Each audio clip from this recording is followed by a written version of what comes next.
Hello guys, welcome to my YouTube channel. This is doctor Adil Khan and I am an oral surgeon. आज जो हम इस video में बहुत ही इंपॉर्टेंट बात करने वाले हैं, ये वीडियो जो है ये 1 से 2 साल या 2 से 3 साल के बच्चों के लिए मैं बना रहा हूँ।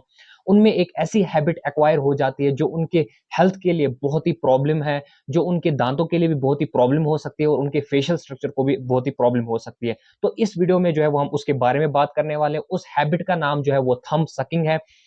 अब हम थंब सकिंग के बारे में बात करने वाले हैं। थंब सकिंग क्या होता है कि बच्चा जो है वो अपना अंगूठा लेता है और उसे अपने मुंह में डालता है और उसे सक करना स्टार्ट कर देता है, ठीक है। और अगर हम बात करें थंब सकिंग के बारे में, जो थंब सकिंग होता है वो दो प्रकार का होता है, वो दो टाइप का होता है। एक होता है हमारा thumb sucking normal thumb sucking, और दूसरा टाइप जो होता है वो एबनॉर्मल थंब सकिंग होता है। नॉर्मल थंब सकिंग क्या होता है कि अगर बच्चा जो है वो 1 या 2 साल का है, उसे वो सक कर रहा है थंब को, तो हम इसको कंसिडर करेंगे as a normal thumb sucking. हाँ, अगर ये 1 से 2 साल के बाद भी इसे कंटिन्यू कर रहा है, थोड़ा बहुत प्रॉब्लम उसके फेशियल, उसके दांतों में हो सकता है, चेंज आना स्टार्ट हो सकता है, वो नॉर्मल से एबनॉर्मल की तरफ जाना स्टार्ट हो जाता है, ठीक है। तो दूसरा थंब सकिंग जो है वो एबनॉर्मल थंब सकिंग है। बच्चा 1-2 साल में भी कर रहा है, बच्चा 3 से 4 साल के बाद भी कर रहा है, तो इसे हम एबनॉर्मल थंब सकिंग कहते हैं। इसमें क्या होता है कि बहुत ज्यादा अल्टरेशन, बहुत ज्यादा चेंज जो है वो आना स्टार्ट हो जाते हैं उसके दांतों में और उसके फेस में, ठीक है। तो अपने माँ बाप को इन चीजों का जो है वो ध्यान रखना है। माँ बाप को इन चीजों का जो है, इन ये चीजें जो है माँ बाप को नोट करके रखनी है, ठीक है। अब जो एबनॉर्मल थंब सकिंग है, ये भी दो प्रकार के होते हैं। एक होता है साइकोलॉजिकल थंब सकिंग और एक जो होता है वो हैबिचुअल थंब सकिंग होता है। साइकोलॉजिकल थंब सकिंग क्या है? साइकोलॉजिकल थंब सकिंग है कि जैसे कि बच्चा जो है आउट ऑफ इमोशन ये सब कर रहा है, ठीक है। इमोशन मतलब इनसिक्योरिटी, मतलब उसे वो नेग्लेक्ट हो रहा है, वो अपने माँ बाप से नेग्लेक्ट हो रहा है, उसके जो माँ बाप है उस पर ध्यान नहीं दे रहे हैं, ठीक है। वो एज ए इमोशन कर रहा है, एज ए लोनलीनेस फील करके वो ये सब जो है वो थंब सकिंग कर रहा है। और दूसरा जो है वो हैबिचुअल थंब सकिंग है, वो as a out of habit ये सब चीजें कर रहा है। तो आपको ये समझ आ गया होगा बहुत अच्छी तरह कि थंब सकिंग जो है वो क्या होता है, ठीक है। तो बने रहिए इस वीडियो में। अब हम बात करने वाले हैं कि इसका कॉज क्या है। इस थंब सकिंग का जो है वो कॉज क्या है, ये कैसे होता है एक बच्चे में, बच्चा कैसे इसे एक्वायर करता है। सबसे पहला कॉज जो होता है वर्किंग मदर।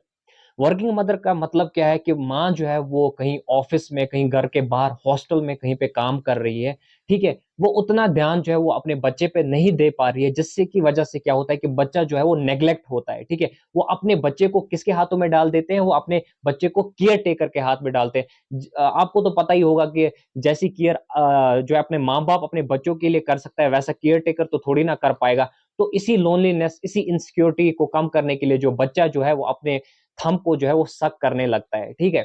और जो दूसरा कॉज है वो है कि नंबर ऑफ सिबलिंग्स। किसी माँ-बाप के जो है वो क्या होता है कि 2 से 3 या 4, कभी-कभार 2 बच्चे जो है वो होते हैं, ठीक है। तो जो केयर होती है वो डिवाइड हो जाता है, ठीक है। तो इक्वली केयर जो है हर एक को नहीं मिल पाती है। कभी-कभी जो है कोई बच्चा जो है वो इग्नोर हो जाता है, तो उस कारण जो है वो बच्चा जो है वो अपना जो है थंब जो है वो सक करने लगता है, ठीक है।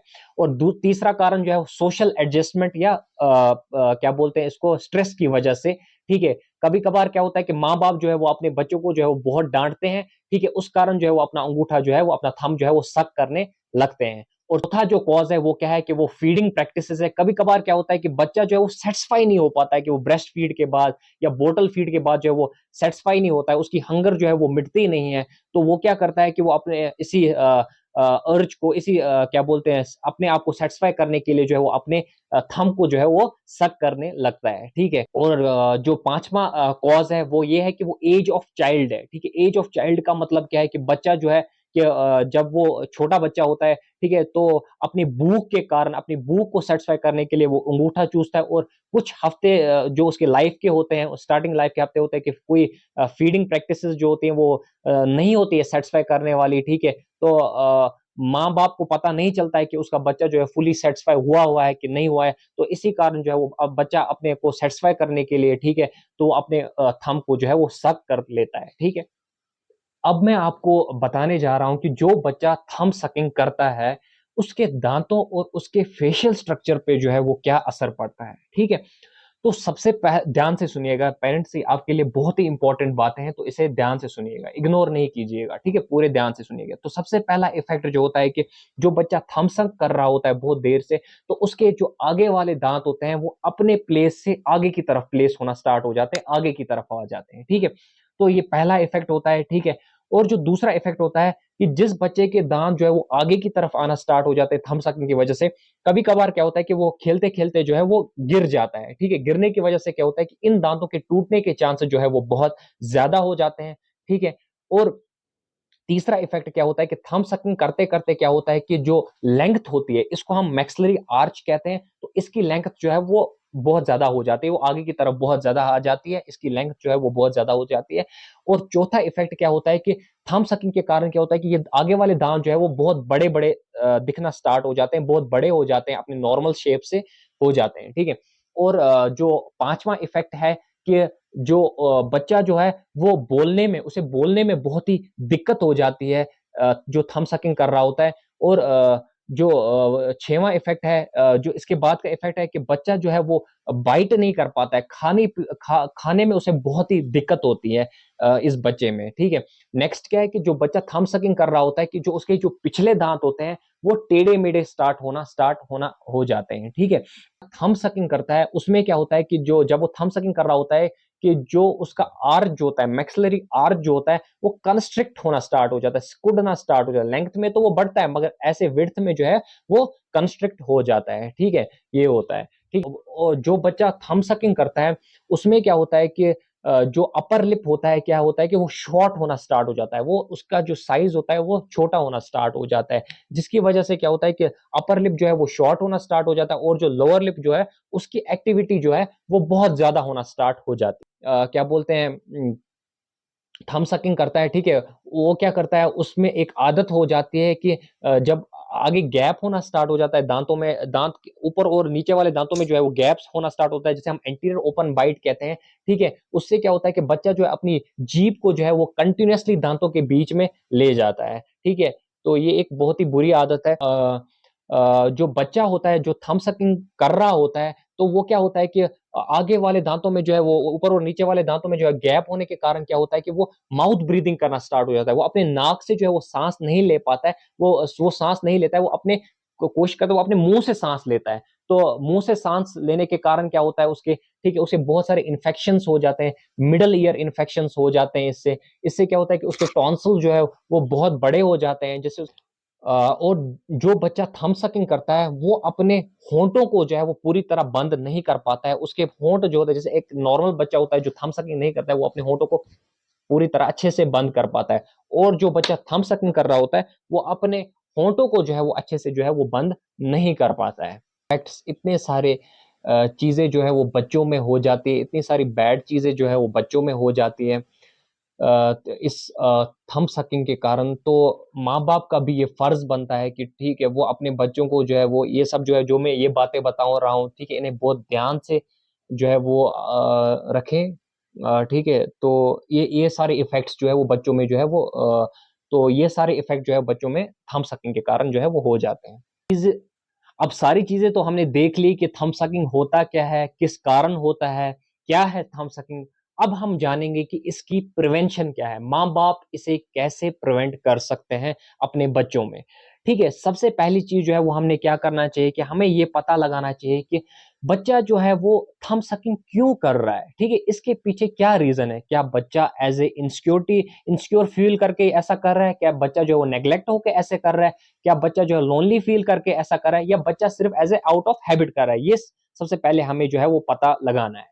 ठीक है? दूसरी चीज़ जो है वो हमने प्रिवेंस में क्या करना है कि हमें क्या करना है कि बच्चे को जो है वो उसको एंगेज करवाना है, ठीक है? बहुत सारी एक्टिविटीज़ में, उसे आउटडोर एक्टिविटीज़ को खिलवाना है, ठीक है? उसे उसे हॉबीज़ में इंटरेस्ट दिलवाना है, ठीक है? ताकि बच्चा जो है वो जब माँ काम कर रही हो, ताकि उसे जो है वो बहुत ही कम टाइम मिले ऐसी चीज़ें करने में, ऐसी थंब सकिंग चीज़ें करने में के लिए जो है उसे वो ध्यान ना रहे कि वो ऐसे वो थंब सकिंग करे, ठीक है? तीसरी चीज़ जो हमने प्रिवेंशन में क्या करना है कि माँ-बाप को जो है वो एक अच्छा खासा टाइम जो है वो अपने बच्चों के साथ बिताना चाहिए, ताकि बच्चा जो है वो इनसिक्योर फ़ील ना करे। उसकी इनसिक्योरिटी जो है वो बाहर आ जाए, उसका वो लोनलीनेस जो उसका जो फ़ियर है, डर है, वो बाहर आ जाए, ठीक है? जब वो बच्चा सोने लगे रात को तो उसे अच्छी-अच्छी स्टोरीज़ बताएँ जब तक वो सो जाए बच्चा। ठीक, चौथी चीज़ जो हमने प्रिवेंशन में रखनी हो कि जो मदर हो, वो ये ना हो कि वो जल्दबाज़ी में बच्चे को जो है वो ब्रेस्ट फीड कराए या बॉटल फीड कराए। उसको एक एडुकेट टाइम दे, अच्छा खासा टाइम दे उसको ब्रेस्ट फीड या बॉटल फीड करवाने में, ताकि बच्चा जो है उसकी अर्ज जो है, उसकी जो नीड है और जो हमने 5वीं चीज़ प्रिवेंशन में ये याद रखना है कि जो माँ अपने बच्चे को जब वो ब्रेस्ट फीड करवा रही हो या बॉटल फीड करवा रही हो, तो उसका अटेंशन जो है वो पूरी तरह बच्चे पे हो। इससे क्या होता है कि जो एक इमोशनल अटैचमेंट जो है वो माँ और बच्चे में जो है वो पैदा होती है। एक इमोशनल अटैचमेंट जो उन दोनों में जो है अच्छा खासा इमोशनल अटैचमेंट जो है वो पैदा हो जाता है। सेशन में याद रखना है कि जो बच्चा थंब सकिंग में जो है वो इन्वॉल्व हो गया है, ठीक है? तो कोशिश करें कि उसे हम डमी या पैसिफायर जो मार्केट्स में आते हैं, वो उसकी जो है वो आदत डलवाएँ, ना कि थंब सकिंग की आदत डलवाएँ। तो अ, अब मैंने आपको इतनी सारी बातें, इतनी सारी प्रिवेंशन्स की बातें बताई हैं, तो मैं माँ-बाप से ये गुज़ारिश करता हूँ, ठीक है, वो इन चीज़ों का ध्यान रखें, ताकि वो अपने बच्चों को जो है वो इन सब बैड हैबिट्स से जो है वो बचा सकें, ठीक है? मैं जो है वो नेक्स्ट वीडियो में ये बताने वाला हूँ कि जो बच्चा अब इसमें इंडल्ज हो गया है, ठीक है? उसमें जो वो इफ़ेक्ट्स आ गए हैं, उसके दाँतों में अल्टरेशंस, उसके फेशियल स्ट्रक्चर में जो अल्टरेशंस, उसके चेंजेस आ गए हैं, नॉर्मल से एब्नॉर्मल हो गया है, तो उसमें जो ट्रीटमेंट है, वो क्या रहेगा, वो मैं आगे जाके वीडियो में बताऊँगा। तो ऐसी इम्पोर्टेंट, ऐसी इन्फॉर्मेशन भरी वीडियोज़ को देखने के लिए मेरी चैनल को सब्सक्राइब करें, लाइक करें, शेयर करें। Thank you so much.